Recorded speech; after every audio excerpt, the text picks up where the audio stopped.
May entry na ba ang lahat sa nagbabiral ngayon online na 2016 trend? Hindi lang ordinaryong netizens ang nakithrowback dahil pati ilang kapuso stars ibinahagi ang kanilang 10-year gap nostalgic look. Narito ang aking chika. 10 years na yon?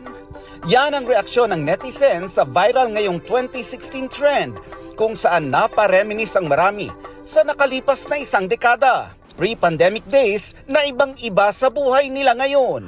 Noong 2016, no, kahit mabutas yung bulsa ko, hindi ko siya pinapatahi kasi wala din namang laman eh. Ngayon, medyo masabi ko na okay na yung, nasa better na ako. Sa better position na ako ng buhay. Year 2016, kasi natatandaan ko prime era ko po yun. Doon ko kasi na-discover na hindi ko lang hilig magsulat. Kung hindi, nasa puso ko talaga yung pagsusulat. Tapos ngayon, I'm happy to say na isa na rin po akong ganap na writer.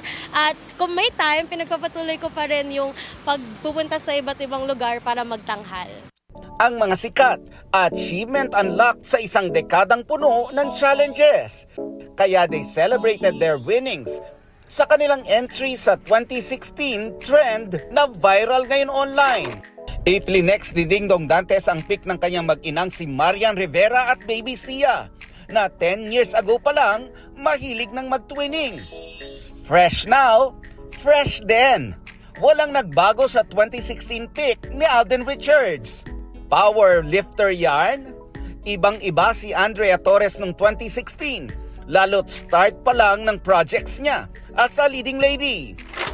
Believe it or not, vibing ala Britney Spears si Benjamin Alves noong 2016 nang sumali siya sa lip sync battle sa GMA.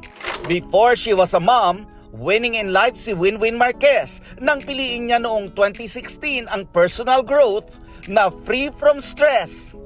Throwback Encantadia days naman sina Gabby Garcia, Kylie Padilla, Sanya Lopez at Glyza De Castro ang entry nila sa 2016 trend.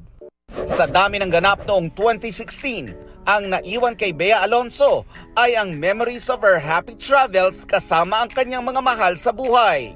Happy parents na ngayon, pero noong 2016, starting pa lang sa real life adulting, and their forever love story sina Megan Yang at Mikael Daes. Ang Mars na si Susie Entrata, nagbalik tanaw sa kanyang fun times kasama ang unang hirit barkada. Ikaw kapuso, ano ba ang nagbago sa iyo in the last 10 years? Nasaan ka man ngayon? Trust your own pace, ika nga, dahil ang buhay, hindi karera. And that's my chika this Sunday night. Ako po si Nelson Canlas. Pia, Ivan? Thank you, Nelson. Salamat, Nelson.